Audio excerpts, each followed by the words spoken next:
Capítulo 5. Cavernas, chaves e chamados. 3 visitantes. Cerca de uma semana depois, acordei de manhã com a sensação de que eu receberia 3 visitantes nesse dia. Eu gostava muito de ter visitas porque eu estava ainda me recuperando da cirurgia e da infecção, e o tédio às vezes era um problema. Também me pareceu engraçado porque Ebenezer Scrooge 9 tinha sido informado que teria 3 visitantes também, e você já sabe o que aconteceu. O primeiro visitante era um cavalheiro mais velho de nossa Lante 10. Ele entrou, sentou-se comigo e leu escrituras para mim. Ele foi bondoso por fazer isso, mas ele ficou 2 horas, o que deixou-me muito cansado. Eu dormi por um longo tempo depois que ele saiu. O segundo visitante veio em cerca de 5h30 da tarde. Era um irmão de nossa ala que apenas deu um pulinho a caminho de casa vindo do trabalho. Ele disse que sentiu-se inspirado a vir falar comigo. Ele ficou 1 hora e disse que se sentiu tocado pelo Espírito a me dizer algumas coisas. A primeira foi que eu podia ser curado e que eu precisava trabalhar no sentido de obter fé para ser curado. A segunda coisa foi que eu tinha muitas coisas para fazer antes de morrer. Essas 2 coisas me pareceram muito interessantes. Eu acreditava que ele foi inspirado a dizer-me essas coisas porque eu sabia que em algum momento eu seria curado. Eu já tinha visto isso em visão várias CJM. Pontius, Visões de Glória 115 vezes. Eu já tinha me visto num corpo livre de doenças e fazendo muito mais, mas com um alcance maior do que ele supunha. Eu me senti como se tivesse a fé para obter a bênção e já estava me movendo tão rapidamente como eu poderia obter. Eu não lhe disse que há apenas uma semana um anjo feminino entrou em meu quarto, me fez lembrar das promessas e curou a minha mente do meu pensamento de eu vou morrer. Eu aceitei sua inspiração para trazer essa mensagem para mim. Tratava-se de outra testemunha do que eu já sabia ser verdade. Quando ele saiu eu estava completamente esgotado, e eu não estava ansioso por um terceiro visitante porque os 2 primeiros me deixaram esgotado e não sobrou nenhuma energia para aumentar minha tolerância ou alterar minhas circunstâncias. Eu não estava me sendo ingrato por sua bondade, apenas cansado. Naquela mesma noite eu não conseguia dormir por causa da incessante dor no meu rosto e tórax. Eu já não tinha medo de morrer, mas as cirurgias no México me tinham deixado com uma dor enorme. Por causa da nossa condição financeira, eu não conseguia pagar por remédios controlados contra a dor, e as únicas coisas que eu tinha eram Tilenol e Ibuprofeno. Eles simplesmente não eram suficientes. O terceiro visitante, minha esposa e eu estávamos assistindo o noticiário da noite no nosso quarto. Eram 22h15, eu ouvi uma batida forte na porta da frente, que ficava a apenas poucos metros da nossa porta do quarto. Perguntei a Lynn, você ouviu alguém bater a porta? Ela respondeu que ela não e perguntou se devia verificar a porta. Percebi naquele momento que este era meu terceiro visitante e que eu teria que ir com ele. Eu estava realmente pensando que era outra pessoa da aula, e eu não sei por que eu pensei que teria que ir a algum lugar. Mas eu disse, não responda, por favor. Vou ter que ir com eles, e eu estou cansado demais.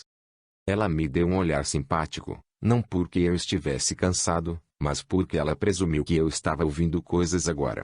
Ela apagou as luzes, me beijou, e virou-se para dormir. Eu não podia dormir porque minha dor e cansaço eram insuportáveis. Eu sei que isto soa estranho, mas eu realmente estava muito exausto para dormir. Ouvi outra série de batidas à porta. Quem quer que estivesse à porta começava a bater a cada poucos segundos, repetidamente. Eu, pensando, se eu levantar, vou ter de ir com eles. Finalmente eu comecei a perceber que podia ser um anjo vindo me levar da mortalidade. Era aquela guerra contínua entre minha percepção da minha condição física e o que a bela personagem angélica tinha me ensinado com tanto poder que eu não iria morrer. Até então, minha fé foi mais forte que o meu pensamento, mas nesta noite em particular, eu encontrei-me mais uma vez vacilante. Eu repreendi a mim mesmo e ancorei a minha fé mais uma vez. Devo ter adormecido, pois despertei às 0h50 novamente com batidas na porta da frente. Não se tratava de uma batida impaciente, mas apenas fazia o som de batida. Desta vez eu percebi que o batimento estava na nossa porta do quarto, e não na porta da frente. Eu sabia que não era um dos meus filhos, porque a percussão era mais forte mais em cima na porta. Me veio o pensamento de que talvez isso fosse parte do processo de morrer, e eu teria que ir com eles. Percebi que eu estava encharcado de suor das poucas horas que eu tinha dormido. Senti-me terrivelmente mal, tipo quando a gente nem consegue levantar o braço ou a gritar por ajuda. Eu tinha uma incrível dor no peito mais uma vez. Não obstante o que a bela personagem Angélica tinha me falado, eu sabia que não poderia viver muito mais tempo sem um milagre, que eu não esperava, mas ainda assim precisava receber. E ainda o bater na minha porta do quarto continuou a ressoar com batidas intermitentes e insistentes. Eu imediatamente deixei meu corpo. Acho que meu corpo estava doente demais para segurar meu espírito dentro dele. Movi-me para cima e para fora do meu corpo e para uma posição sentada na minha cama. Olhei para o meu lado direito e pude ver o meu rosto e ombros apoiados sobre um travesseiro. O meu rosto estava pálido com um olhar de dor, e o meu corpo não estava respirando. Eu me senti tão grato por estar fora dele. A dor havia parado, e eu me sentia cheio de energia e vitalidade. Você tem que lembrar, eu tinha morrido 2 vezes antes e desta vez o alívio que eu imediatamente senti por estar fora do corpo era quase como o efeito de drogas. Ela infundiu-me de euforia e libertação. Eu estava tão grato de estar fora do que daquele corpo doente e dolorido. Eu me regozijava, e me senti muito mais do que entusiasmado. Eu estava jubiloso, embora totalmente esperasse retornar ao meu corpo e viver para completar minha missão. Eu não podia duvidar as palavras do anjo, mas, neste momento, eu estava extasiado de gratidão por estar sem dor, mesmo que por um momento. Levantei-me sem fazer esforço e andei até a porta para atender. Eu olhei para o meu corpo, que ainda estava deitado na cama ao lado da minha esposa. Eu me senti ligado ao meu corpo, como se um elástico divino estivesse conectando-nos. Eu sabia que esta era a garantia espiritual que eu voltaria. Isso não era a morte, mas uma outra oportunidade de aprender e de ver as coisas de Deus. Meu anjo guia, eu tentei abrir a porta e não consegui. Minha mão passava pela maçaneta da porta. Por isso eu atravessei. Eu encontrei-me diante de um afável anjo masculino. Ela era um anjo de luz e tinha todo o brilho dos outros anjos eu tinha visto que tinham vindo ministrar pelos recém-mortos. Mas no momento em que olhei para ele, eu sabia que ele não tinha vindo para me levar da terra. Ele não era o anjo da morte, por assim dizer. Ele tinha sido meu guia em várias outras experiências fora do corpo, de modo que o reconheci mesmo que sem saber o nome dele. Foi um reconhecimento espiritualismo, eu confiava nele e estava pronto e disposto a ir com ele. O anjo falou-me verbalmente, não ao meu espírito como em outras instâncias. Ele tinha um corpo e não era só espírito. Eu percebi que eu, agora em espírito, era menos material do que ele. Segurou meu braço e disse, você está pronto para ir? Eu respondi com a maior gratidão, sim. Ao contrário do que sucede com os outros anjos que tinham apenas flutuado através de paredes e portas, ele abriu a minha porta, girando a maçaneta e caminhou para fora. Já era dia fora. Nem estranhei que no meu quarto era pouco antes de 1 e fora dele era meio-dia. O que me fez concluir que eu estava agora em uma visão, a sentir-se verdadeira e tátil. O anjo fechou a porta de minha casa. Nós caminhamos para a frente e começamos a andar na calçada. Ela estava à minha direita, com o seu braço no meu. Eu podia sentir-lhe o calor do seu braço. Era tão bom voltar a caminhar. Eu não tinha estado em pé faziam semanas e tinha estado enfermo desde antes. A sensação era maravilhosa de fazer tudo isso sem dor ou fadiga. Eu me senti como se pudesse caminhar sem esforço por dias. Senti-me exuberante por estar com ele, como uma criancinha querendo expressar sua felicidade correndo, saltando e rindo. Não o fiz, claro. Eu queria ficar com ele. Eu entendi que ele tinha algo a ensinar-me. Continuamos caminhando uma longa distância. Passávamos por companhias e casas. Carros passavam na rua e as pessoas andavam perto de nós na calçada. Tenho certeza que eles não poderiam ver-nos porque desviávamos para deixá-los passar. Era uma experiência visionária, mas era realista. Havia uma ligeira brisa, e vi que a brisa estava soprando o cabelo do anjo e movendo sua roupa. Eu olhei abaixo em mim, e eu percebi que eu estava de pijama. Eu não me senti nada constrangido, mas pude constatar que eu não podia sentir a brisa, e que ela não movia minhas roupas. Eu pensei, que estranho. Aqui estou na presença de um anjo, ele é quem está num corpo e eu estou em espírito, e estamos andando a pé, rumo às montanhas. Foi maravilhoso para mim.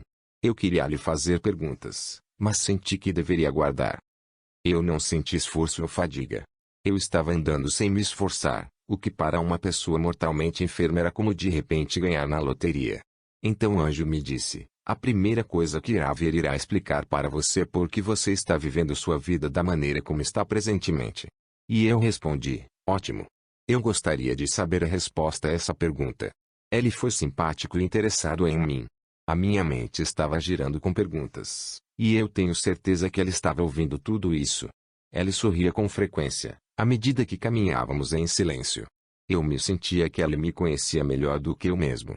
Ele estava totalmente envolvido neste evento de mostrar-me o que eu precisava de saber. Mesmo que nós não estivéssemos conversando ao prosseguir, eu sabia que havia propósito em tudo o que ele fazia. Cavernas e grades. Procedemos a um desfiladeiro onde eu havia estado muitas vezes. Andamos um longo caminho para onde a estrada pavimentada passou a ser de cascalho. Eu podia sentir a estrada sob os meus pés, mas estávamos nos movendo mais rápido do que velocidade de caminhada, como se caminhássemos numa esteira rolante no aeroporto. Chegamos ao desfiladeiro rapidamente. A cena era familiar para mim. Eu tinha estado ali muitas vezes em piqueniques e passeios. Ao pisarmos no cascalho, a cena mudou para diferentes montanhas cinza-azuladas com altos penhascos. De frente para mim 3 montanhas com imponentes picos projetando-se no céu acima das falésias. O céu mudou para um tom mais pôr do sol embora fosse meio-dia. Havia uma extensão de água entre o ponto onde estávamos e a montanha, como se estivéssemos em alguma milha em uma enseada com vista para o continente.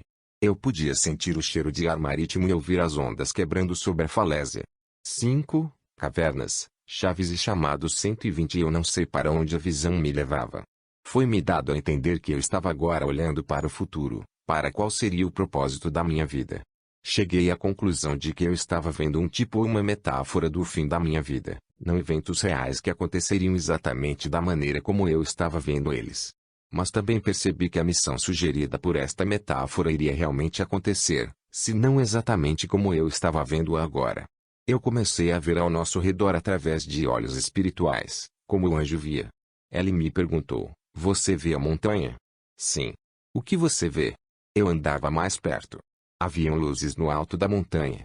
E finalmente, eu percebi que eles estavam vindo da boca de 4 grandes cavernas feitas pelo homem.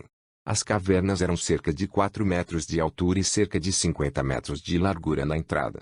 As aberturas tinham barras, como se fossem as prisões. As cavernas estendiam-se nas profundezas da montanha, com portas que conduziam para além daquilo que eu podia ver. As 4 cavernas ocupavam a maior parte da montanha. E eu respondi: "Eu vejo 4 grandes câmaras escavadas no monte, com grades. O que isso significa?" E ele respondeu: "Precisamos nos aproximar." A vista mudou instantaneamente. Encontrei-me bem na frente das barras, em uma grande saliência entre as barras e a falésia. Estávamos alto na montanha. Houve uma larga e íngreme estrada descendo até o vale abaixo. Eu olhei e vi milhares de pessoas nas câmaras. Havia salas dentro, para grandes grupos, áreas para cozinhar, e enormes jardins de flores e legumes. Nas profundezas da caverna eu poderia ver portas fechadas ao longo da parte de trás das câmaras. Presumi que eram os quartos, salas de armazenagem, e outras necessárias acomodações.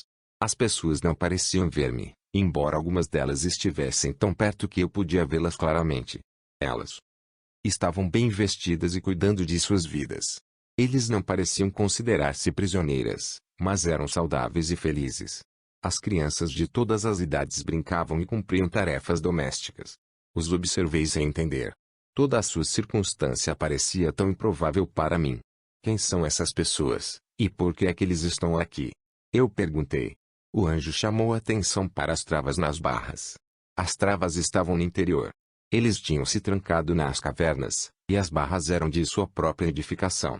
O que isso significa? Eu perguntei ao anjo. Por que razão eles trancaram-se na montanha? Ele sorriu e respondeu: "Está certo. Esses indivíduos trancaram-se aqui por causa da perseguição, dos abusos e maus tratos que sofreram de organizações religiosas e do abuso dos governos e da autoridade do mundo. Percebido que isso era tanto bom como mal. Eles próprios se haviam isolado do mundo, mas tinham também se isolado de luz e verdade adicionais." Eu perguntei: "Por que você está me mostrando isso? O que é que isso tem a ver comigo?" Em seguida, ele me mostrou em detalhes vívidos as dores, sofrimentos e abusos que essas pessoas sofreram enquanto viveram sobre esta terra. Eles foram perseguidos e mortos por gerações antes que eles encontrassem uma maneira de separar-se do mundo. Ele disse: "Só há pessoas como você, que estiveram dispostos a sofrer dor e abusos semelhantes aos dessas pessoas, é que elas irão ouvir e confiar. Você deve continuar a beber deste cálice amargo sem se tornar amargo você mesmo. 28. Isso lhe dará a experiência e o conhecimento que você precisa para que, quando você for o chamado para trabalhar com essas pessoas, elas irão confiar em você e reconhecer em você um companheiro de doença, expulsão e perseguição. Estes sofrimentos e seu triunfo sobre eles serão escritos sobre a sua própria alma e nos nervos do seu corpo, e eles vão reconhecer e confiar em você. Em seguida, ela disse algo que tenho refletido sobre por anos. Ela acrescentou: eles vão ver que você também pertence à comunhão dos sofrimentos de Cristo. Achava enquanto eu estava tentando entender tudo isso, uma moça veio ao nosso encontro com uma chave em ambas as mãos. Ela não se parecia com as pessoas dentro das cavernas, mas era uma anja de luz, como era o caso do meu acompanhante. Ela usava uma longa túnica branca reluzente. Ela era linda e bem jovem. Ele tomou a chave dela e entregou a mim com ambas as mãos, com grande reverência e cuidado, como se fosse precioso e frágil. A jovem anja ficou olhando-me segurar a chave com grande interesse. Analisei um pouco, maravilhando-me com a beleza do artesanato. Eu virei-a em minhas mãos algumas vezes, admirando-a. Era diferente de tudo que eu já tinha visto. A chave tinha uns 30 centímetros, com a forma de uma chave moderna com alça redonda e haste em serra, como saliências e sulcos ao lado. Ela era pesada, como se feitos de metal sólido, como se feita de ouro maciço. A sensação do metal era macia como veludo, não dura como o ouro. A alça tinha cerca de 6 polegadas com pedras preciosas incrustadas no metal. Parecia como se as joias haviam sido fundidas no metal, porque eu não podia senti-las sobre a superfície lisa da chave.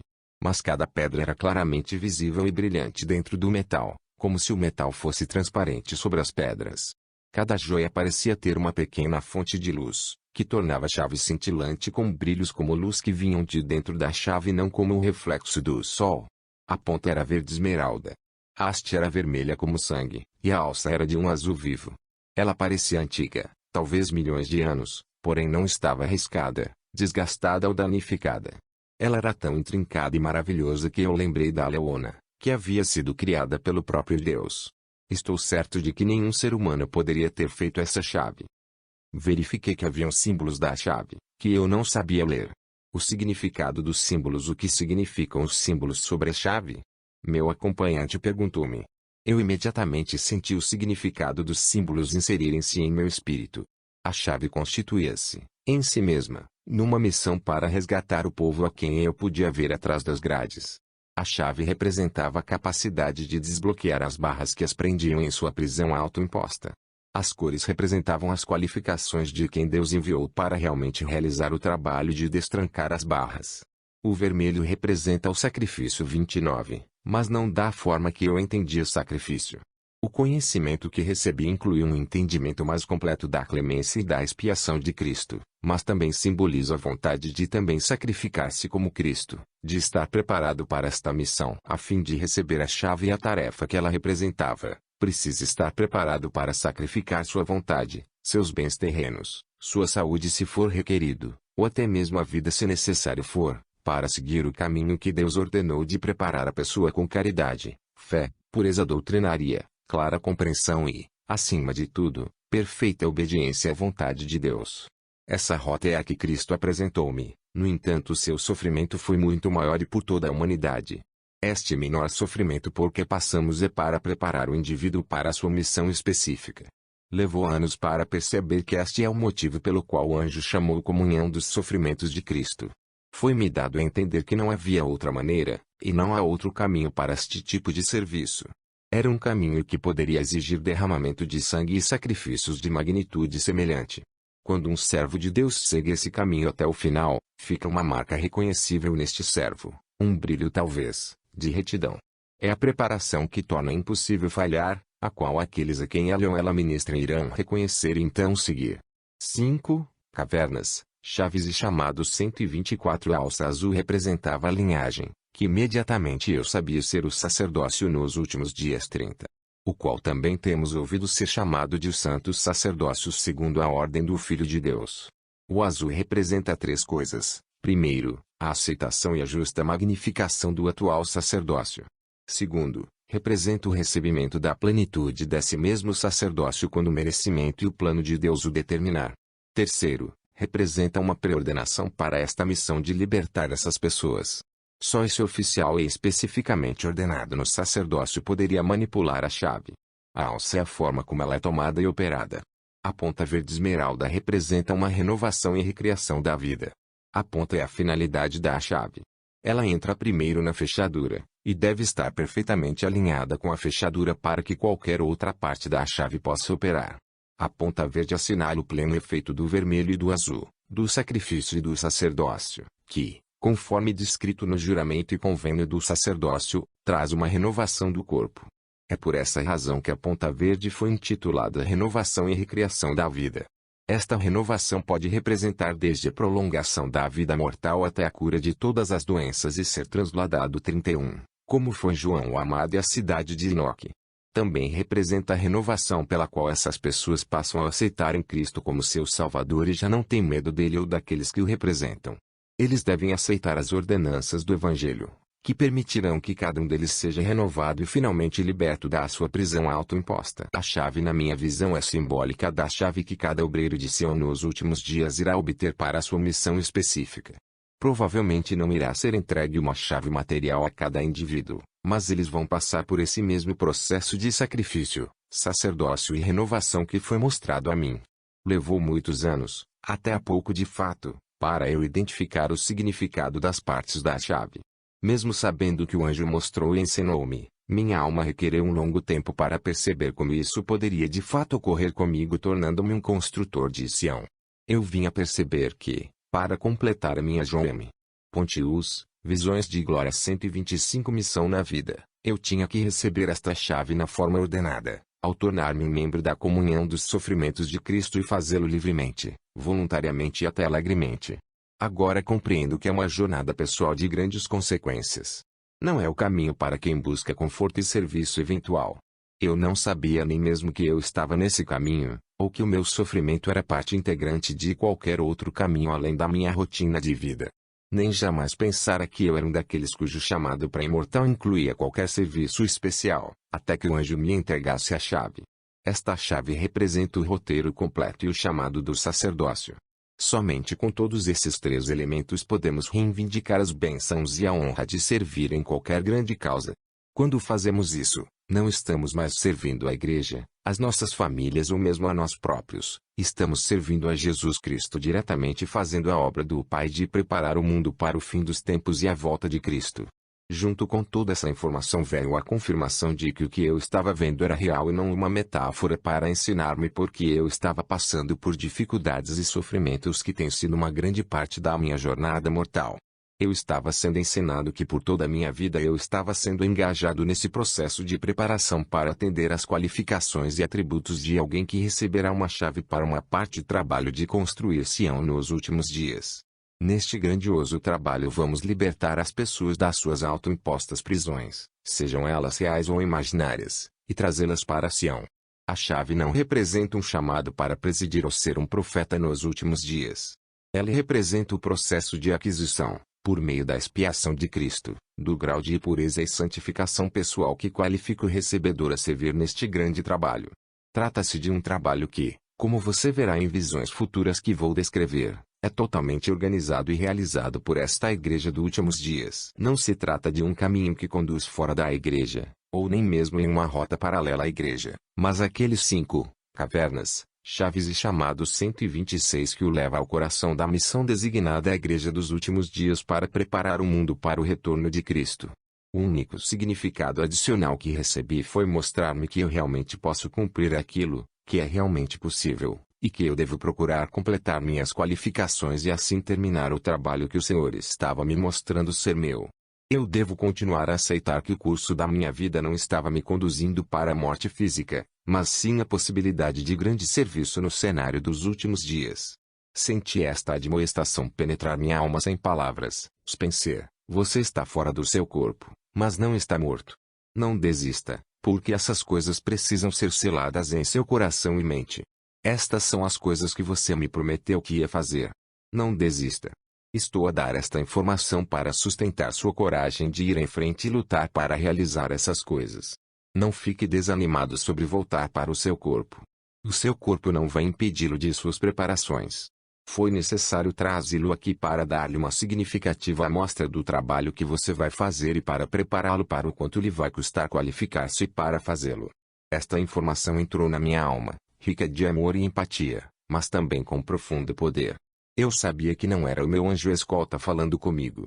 Eu estava apenas começando a entender, ali em pé com esta pesada chave em minhas mãos, quando o anjo disse: "O que você vê agora?"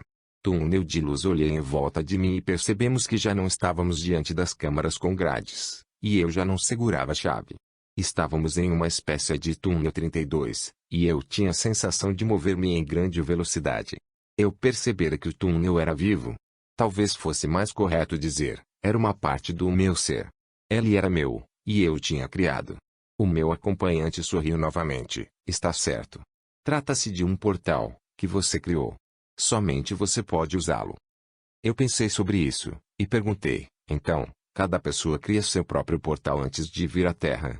Eu senti o túnel como se fosse parte de mim, como a minha mão ou pé.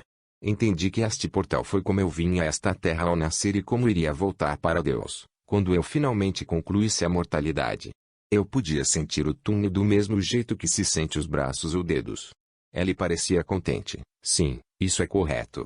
Cada uma cria seu próprio portal, que agora você percebe como um túnel de luz, mas que é apenas a melhor forma de você entender o que se passa com você. Trata-se de um poder divino que você aprendeu há muito tempo, que permitiu-lhe vir à Terra e, eventualmente, retornar a Deus. Cada um deve criar o seu próprio. Nós movíamos sem caminhar, mas isso parecia normal e familiar. Eu sabia exatamente como me mover para frente no túnel. Era um ato da minha mente, como querer que seus dedos fechem em torno de algo. Não precisei tocar no túnel porque que foi apenas como eu percebi essa forma de viajar enquanto ainda limitado pela inteligência mortal. Eu estava movendo-me na velocidade do pensamento. A extremidade do túnel era profundamente brilhante. A luz não era proveniente do fim do túnel, mas do próprio túnel, como se ela ficasse mais divina quanto mais longe da Terra evolvesse. Assim que entramos no túnel, ou portal, me senti menos mortal, com mais poder e mais divino. Eu podia falar com meu guia verbalmente ou pelo pensamento, e ele me respondia apenas pelo pensamento.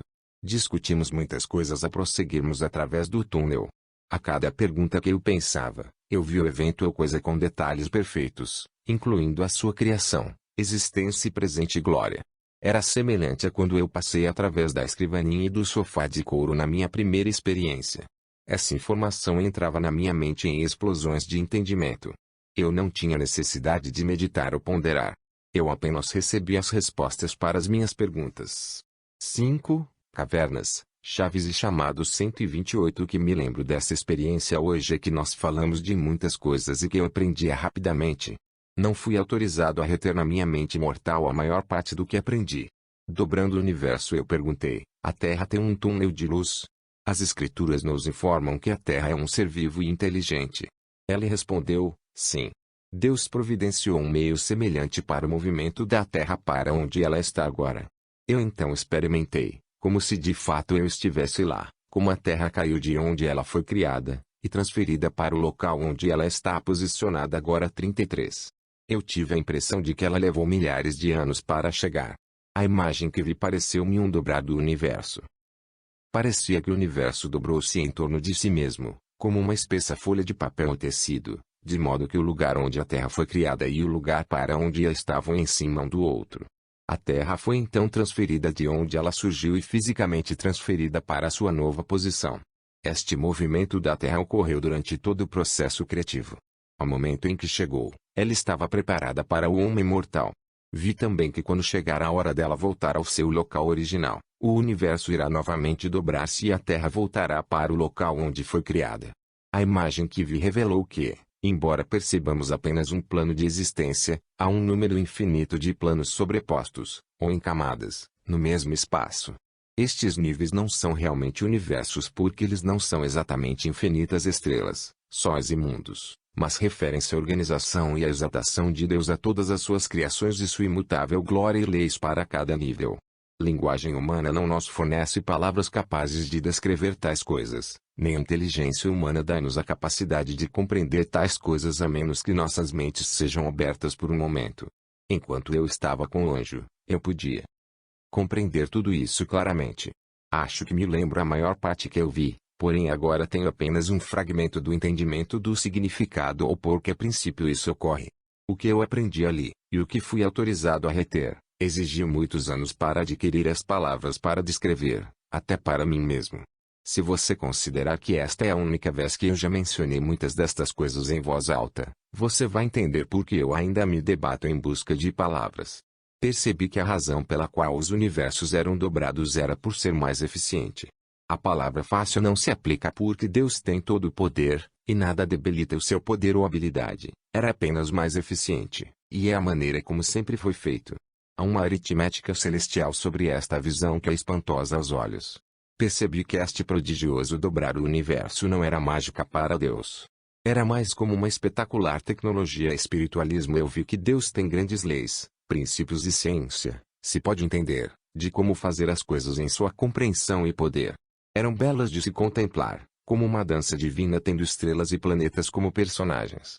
Quando os homens fazem matemática há sempre a contaminação do erro e falhas. A aritmética de Deus é sempre impecável, e eu vi que a totalidade de suas criações recebiam sua perfeita e divina engenharia. Cada um dos universos glorificados, notei, pertencia a uma das três glórias 34, celestial, terrestrial ou telestial 12. Existem outros universos, que não eram de glória. Esses eram lugares assombrosos sem glória para onde eram finalmente enviados os seres que não tinham se qualificado para uma recompensa de glória durante a sua vida. Eram de todos os tipos, de todas as descrições, e foram criados em resposta aos seus desejos.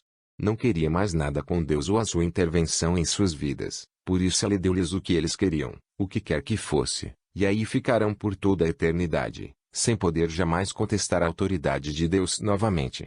Nossa Terra está atualmente na ordem celestial, mas antes da era do homem, a Terra veio de um nível celestial. Não fora ainda celestializada, mas ela foi criada lá. A transição de uma esfera celeste para uma esfera mortal é o que constituiu a queda, e foi realizada por esse processo de dobra.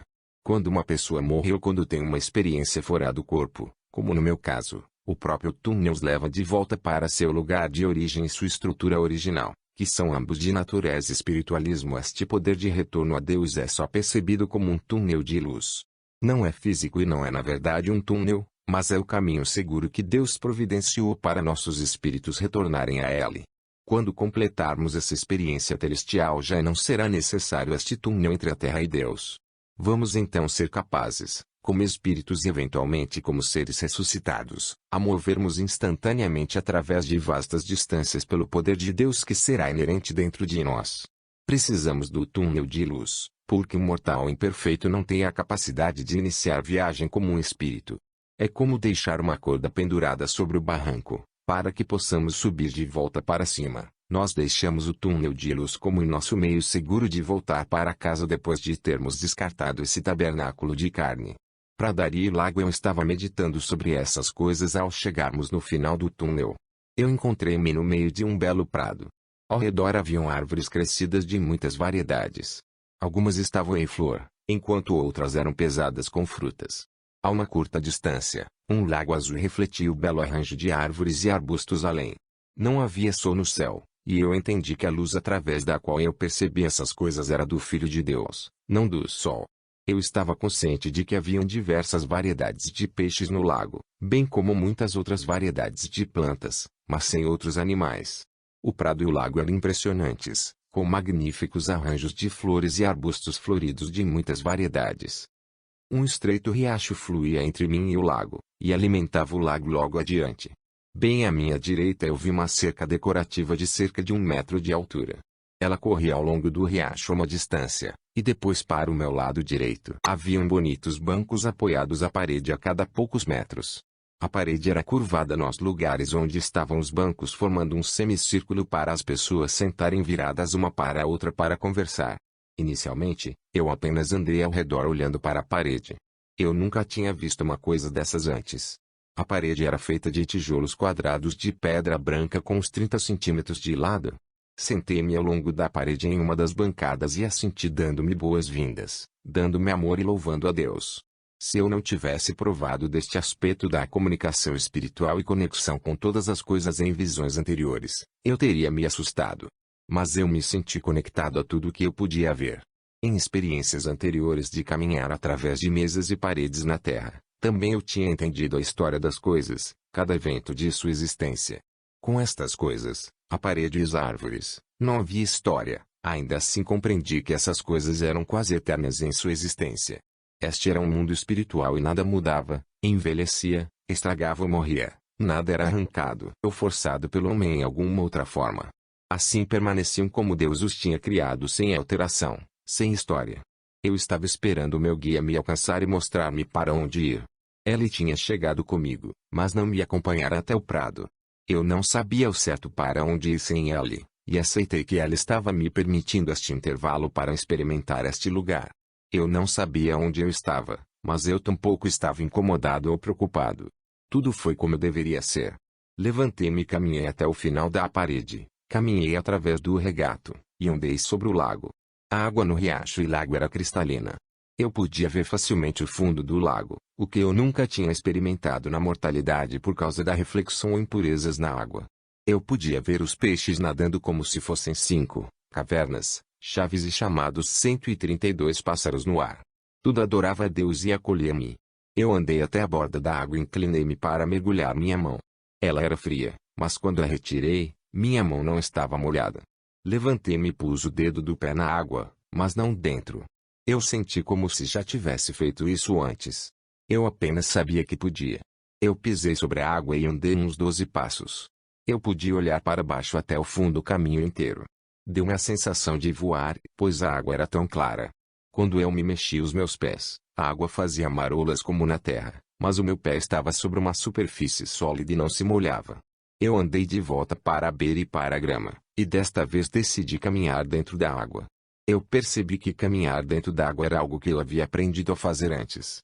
Na terra, a resposta natural da água é de deixar você afundar. Aqui, obviamente, a resposta natural é apoiar você. Eu decidi tentar novamente. Que eu pisei na água, enfiando meu dedo um pouco mais fundo. A água veio para os meus tornozelos, e andei em um pequeno círculo com a água no tornozelo. Quando cheguei uma vez mais à margem, eu ainda estava bem seco. Eu tentei novamente, desta vez até os meus joelhos, e novamente até minha cintura.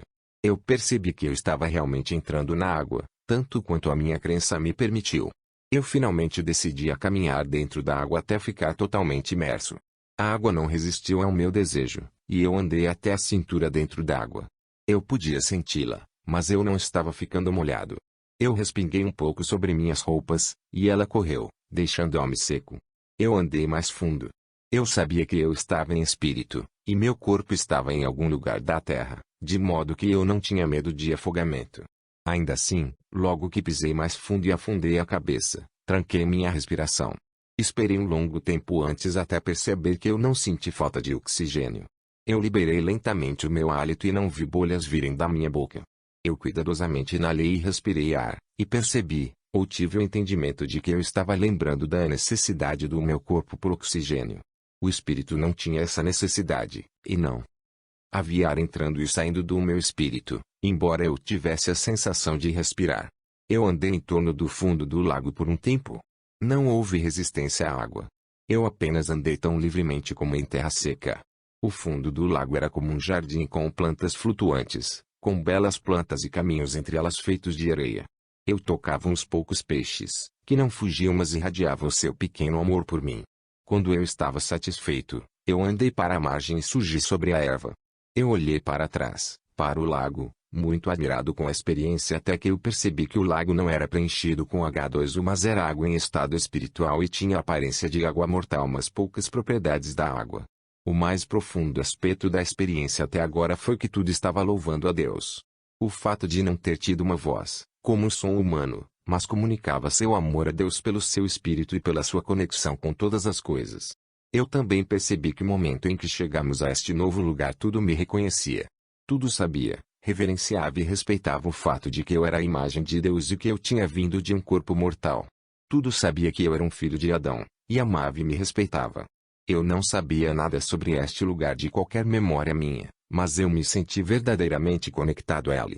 Todas essas coisas, fosse a grama ou a pedra ou os tijolos do muro, estavam satisfeitos com a sua existência. Estavam contentes em ser aquilo que eram. Mas também foi minha constatação de que nenhuma dessas coisas tinha vontade. Eles não eram capazes de querer ser qualquer outra coisa. Todo o local e tudo nele estava consciente, cheio de louvor a Deus, mas não tinha uma personalidade, arbítrio, ou vontade de ser qualquer outra coisa. Como muitas vezes tenho observado, isto é difícil de descrever. Não há nenhuma palavra poderosa, apaixonada, explosivamente significativas para descrever tais coisas em qualquer idioma mortal. Por isso confesso que tropeço um pouco nessa explicação. Quando você está em espírito, as palavras não são necessárias, e qualquer coisa pode ser totalmente descrito por um pensamento único e 5. Cavernas, chaves e chamados 134 compreendidos em sua totalidade por quem quer que seja a quem você se dirija. Eu estava completamente consciente de que todo este campo e tudo o que eu experimentava estava aqui porque a vontade de Deus os tinha organizado para esta existência, nesta forma, neste lugar. Aquilo fora feito para os propósitos de Deus e permaneceu inalterado por mais tempo do que o homem tinha existido. Eles tinham ouvido a voz de Deus chamá-los a assumir essa forma, e ainda ouviam seu comando. Seu propósito era como se estivessem constantemente a perguntar: como posso servi-lo? Como posso ser de valor para você? É por isso que estou aqui. Até mesmo as flores, quando eu as dobrava, tocava ou cheirava, estavam adorando a Deus e expressando alegria em sua beleza só porque eu pensava comigo quão gloriosas e belas eram, uma expressão que ouviram e compreenderam. É claro, eu não presumi ter qualquer autoridade para alterá-los e não o teria tentado sob qualquer circunstância. Como eu poderia melhorar algo que já é perfeito? Tudo estava no seu mais alto nível de vida e vitalidade. Quando que eu pisei na grama, ela não foi danificada, ela apenas recebeu-me e sentia prazer por eu usá-la. As cores eram lindas, diferentes, e mais brilhantes do que as cores de terra. Não eram as cores que eu não acredito que o olho humano possa distinguir, mas que, se eu tivesse que nomear, eram malvas em pastéis com uma magnífica variedade. Não me lembro também de ter visto outros animais que não os peixes. Este lugar era como uma pintura em que o artista queria peixes no lago e escolheu não pintar mais nada. Não era um reflexo da mortalidade. Ela era um lugar que Deus havia criado para ser exatamente o que ele era, para irradiar beleza para os sentidos, para os olhos. Eu ainda estava olhando para o lago quando meu guia voltou. Ele me perguntou se eu estava pronto para ir com ela agora. Em todas as minhas interações com ela e outros anjos, sempre pediram a minha permissão para continuar. Uma vez que eu concedia, eles muitas vezes dirigiam a minha atenção. Eu fazia minhas perguntas. Mas era sempre minha escolha ir, ficar, ou continuar. Eu disse, sim, eu estou pronto agora para continuar. Infância espiritual. Instantaneamente estávamos em outro lugar. Reconheci-o imediatamente. Era a minha casa, onde eu tinha passado toda a minha infância espiritual. 3. O prédio diante de mim era imenso, estendendo-se para o meu lado direito e esquerdo, até perder de vista. Era composto de muitas belas peças. Verificaram-se imponentes arcos, altos muros, janelas de todas as formas, arquitetura deslumbrante e gloriosa ornamentação. A estrutura era feita de material rochoso, de cor branca, mas mais como pérola, com listras verticais de ouro e prata que pareciam estar se movendo lentamente em torno de veios maiores de esmeralda, como se tivessem ocorrido em pedra natural. Cada bloco de pedra era alto como um homem. Uma memória muito antiga surgiu em minha mente de ver o pai criá-lo. Tinha chegado à sua forma atual durante um longo período, embora tempo era apenas a forma limitada da minha mente compreender isso. Ela era apenas uma continuação do eterno agora na minha memória. O edifício tinha tomado forma com propósito. Deus queria um espaço para me ensinar, assim, o edifício obedecia à sua vontade. Ele amava colunas, e as representações da beleza das suas criações terrenas perto do topo das colunas ao longo do teto e sobre as portas, e tudo lhe obedecia. Percebi que alguns quartos haviam sido criados para ensinar-me as minhas primeiras lições de coisas que eu iria encontrar na Terra.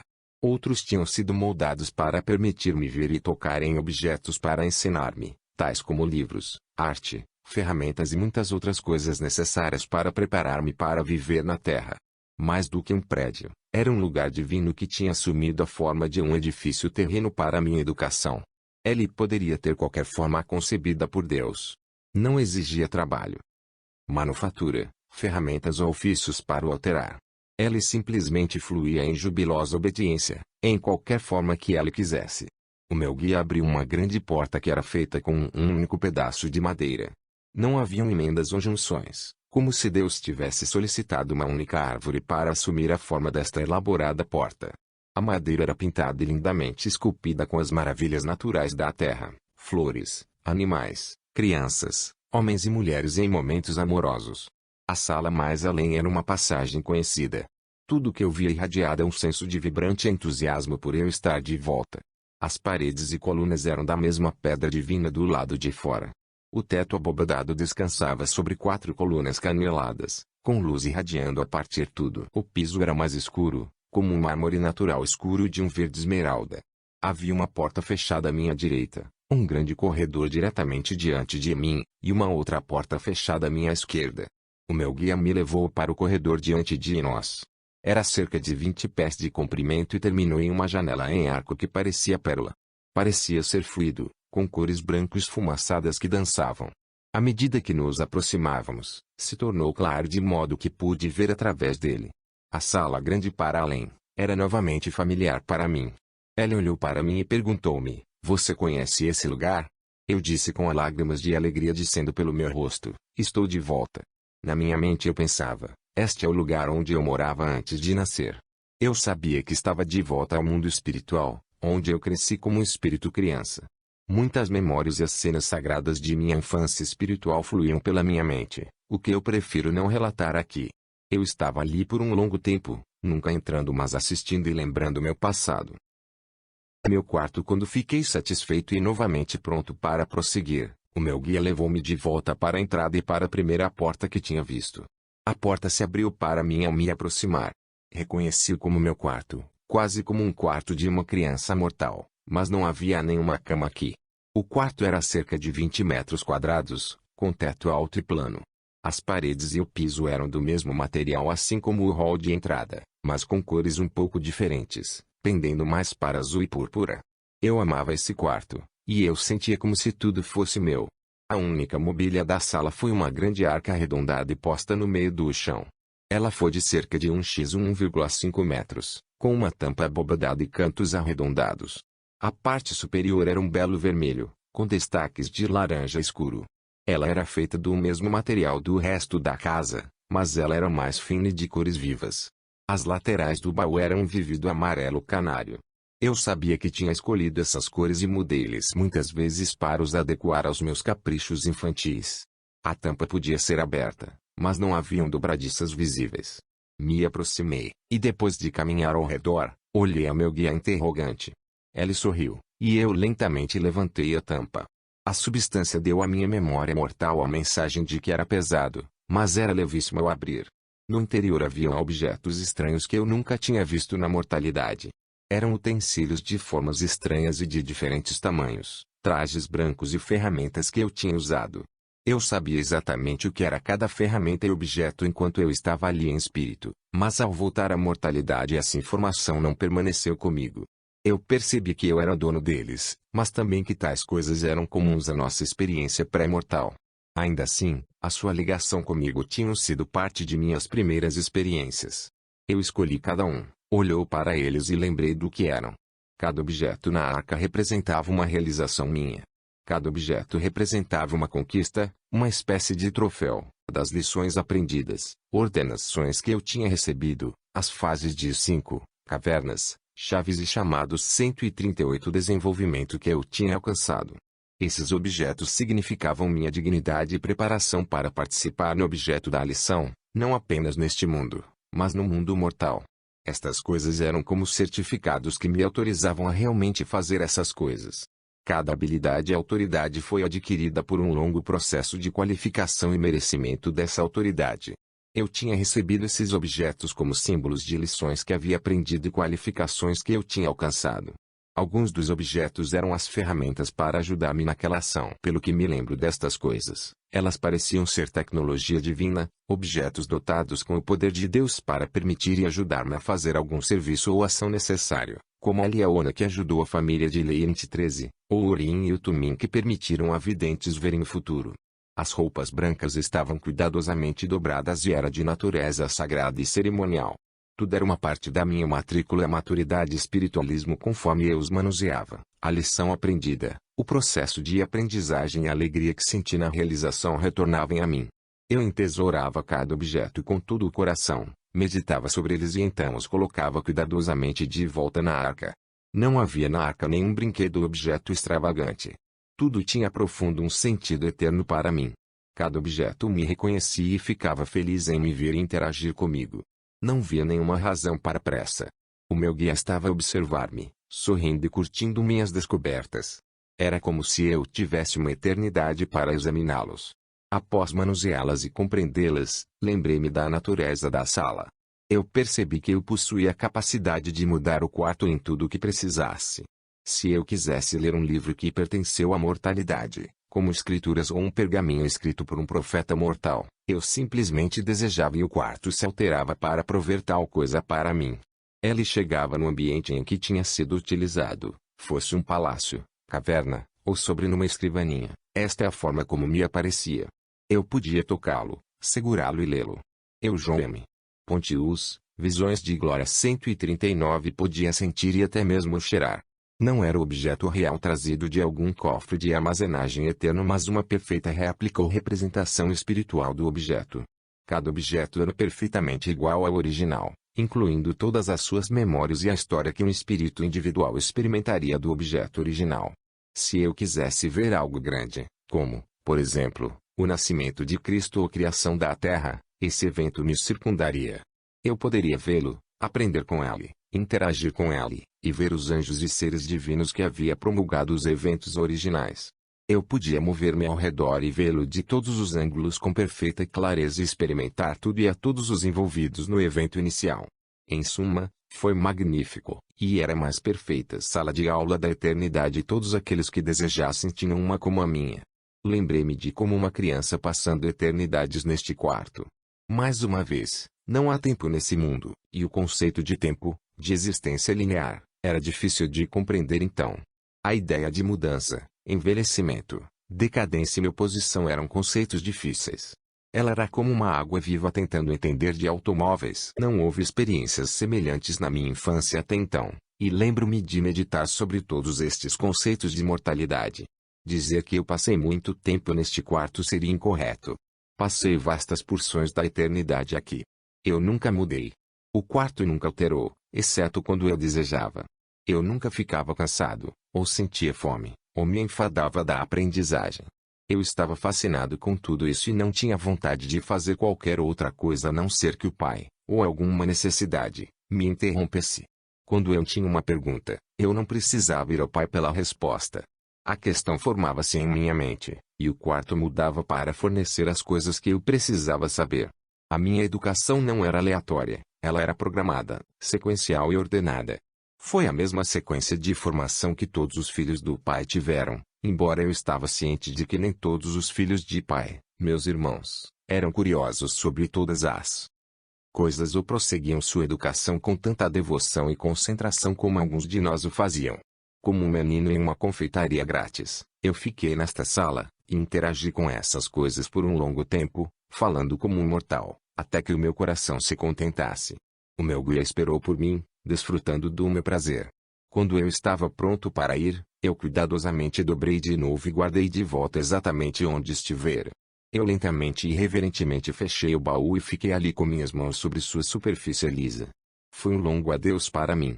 Eu sentia minha própria alegria bem como a comunhão daqueles objetos no baú, e todos louvavam a Deus, me amavam, e ansiavam por meu regresso. Ao caminhar de volta para o vestíbulo, de repente me lembrei de meus eternos irmãos, mãe e pai.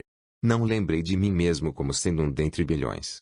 Lembrei-me de incontáveis irmãos, todos amavam e eram amados, mas não me lembro de repartir pai e mãe com eles.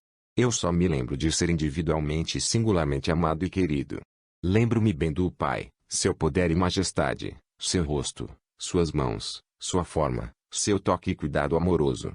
Até hoje me lembro-me de brincar com ele, a deslizar os meus dedos nós pelos macios do seu braço, rindo com ele, indo para destinos divinos, a provar futuras delícias terrenas, degustar coisas novas, ver divinos eventos, ver galáxias e eternidades refulgirem a existência sob sua mão. Pela minha memória, eu era o único presente em todas estas vezes, cada um de nós sentindo-se individualmente apacentado na infância. A maior parte da minha infância espiritual passei sob seu cuidado amoroso, nos seus braços, no seu colo, no seu coração. Lembrei-me da mãe igualmente bem enquanto lá no meu lar pré-mortal. Ela estava presente em todas as minhas memórias, porém quase nada dessas memórias voltaram à mortalidade comigo. O meu coração se lembra do seu igualmente poderoso amor e atenção pessoal para mim, mas não me lembro de um único evento com ela, nem o seu rosto permanece na minha mente hoje. Não sei a razão disto, mas parece ser coerente com a reverente proteção do Pai a ela em todo o seu relacionamento com a humanidade. O curioso é que parece-me correto que eu não me lembre. Por poderoso que seja o amor dela, como eu me lembro ser, estou espiritualmente contente em saber apenas o que eu sei. Isso, de alguma forma está certo. Eu pedi ao meu guia para me mostrar o resto da casa. Ele concordou alegremente e levou-me para o corredor que terminava no vidro esfumaçado. Nós caminhamos lado a lado no grande corredor e nos aproximamos do vidro. Não era transparente, mas de aparência leitosa com cores que se moviam como uma fumaça dentro do vidro. Olhando para ela me deu a sensação de que o vidro estendia-se a inúmeros lugares longínquos. Ela apenas continuou andando, e eu a segui-lo diretamente dentro do vidro. Eu entendi, ao atravessá-lo, que era um portal que ligava a lugares distantes. Parecia que ainda estávamos na minha casa, mas já estávamos em algum lugar muito distante. A biblioteca. Um segundo depois entramos em um quarto cheio de pessoas trabalhando em escrivaninhas. Cada mesa tinha uma grande janela à sua frente, com a mesma finalidade que o meu quarto. Eles estavam estudando as imagens e objetos na tela. Como no meu quarto, eles podiam manipular os objetos, virá-los, tocá-los, e vivenciá-los de todas as formas possíveis. Os livros que desejassem ver não precisam ser lidos. Era só tocar no livro e manuseá-lo, que ele comunicava sua plena carga de informações a eles. Um toque era suficiente, mas uma exposição prolongada era deliciosa pois permitia experimentar o livro em maior profundidade e desfrutar tudo sobre ele, inclusive a vida e os acontecimentos da vida do autor. Se o tocassem prolongadamente eles podiam sentir cada pessoa que o tinha tocado e tudo sobre elas. Lembrei-me de minhas próprias experiências e sabia que havia um ponto onde a informação não era edificante e o objeto era devolvido para a tela. Penso que estas pessoas eram como eu, mortais recém-chegados que continuavam sua busca por luz e verdade. 35. Eles estavam vestidos em túnicas brancas e esvoaçantes. Seus rostos brilhavam de felicidade. Haviam as pessoas transportando objetos pela sala, levando-os às pessoas sentadas às escrivaninhas. Essas pessoas estavam todas empenhadas e ocupadas, mas não apressadas. Havia uma sensação de eternidade, mas também uma agradável vontade de aprender tão rapidamente quanto possível. Eles estavam todos felizes. Aquilo parecia ser uma biblioteca central ou núcleo de informação para as pessoas aprenderem. Quando atingem algum nível de aprendizagem, eles receberam símbolos idênticos de sua educação, assim como aqueles que eu havia encontrado no meu baú. Eram estes os objetos que os instrutores levavam pela sala para oferecer aos alunos. Ao andarmos pelo quarto, havia um círculo de luz que nos precedia. As pessoas, em cada novo lugar, sabiam que estávamos vindo, quem éramos e qual nossa finalidade e necessidades, de fato, tudo sobre nós. As informações sobre o meu guia foram bloqueadas a mim, mas não aos outros no quarto. Eu nunca fui autorizado a saber quem era o meu guia nem de onde ele era. Deus, o tempo e a lei me foi apresentado que Deus não habita em uma realidade limitada por tempo ou distância. 36. Ela existe fora do tempo e pode se mover para frente ou para trás através do construto do tempo. Ele criou o que chamamos de tempo para nossa percepção e a progressão, mas ele não está sujeito a isso. Em qualquer lugar em suas criações, em qualquer quando em suas criações, ele está lá. Ele pode e deve agir no passado, presente e futuro, mas para ele tudo é agora e aqui, diante dos seus olhos. Ele pode facilmente acelerar o tempo para seus propósitos ou parar sua progressão, tudo isso sem a nossa consciência. Uma vez que ele também pode ver o resultado final eterno de todas as coisas e todas as pessoas, ele pode influenciar ou alterar qualquer coisa, em qualquer lugar, e a qualquer momento que ele deseja abençoar o eterno resultado das nossas vidas. Todas as coisas que nós aceitamos como leis mortais, como a gravidade, a física, a luz, o calor, ou a velocidade, são todas criações de Deus. Somos sujeitos a elas na vida ou na morte, mas ele não é. Estas são leis que pertencem ao celestial. Eles funcionam com o seu comando e como ele os decretar, mas ele não é um prisioneiro da ordem celestial e, portanto, ele não está sujeito a essas leis. Quando eu vi pela primeira vez ao Salvador, Ele se encontrava de pé acima da terra, mas estava firmemente ancorado no seu local escolhido. Essas coisas não violam as leis da natureza, mas operam acima delas em obediência às leis celestes. O Pai ordenou que o tempo tal como percebido pelos mortais fosse apenas para a frente, mas ele mesmo não está sujeito a esse edital. Conforme ainda relatarei neste livro, ao nos aproximarmos da segunda vinda, depois de trabalharmos para servir a Deus por um longo período e havendo adquirido uma medida maior do poder de Deus operando em um mundo milenar, nós começaremos a ter a capacidade de trabalhar sem limitação de tempo ou distância. Foi a única maneira de realmente terminar o trabalho que nos foi atribuído antes da sua vinda em glória. Voltando a visitar o meu corpo, a próxima coisa que percebi, foi estar de volta em meu quarto ao pé da minha cama. O meu corpo ainda estava na cama. Olhei para o relógio digital na mesa do meu quarto.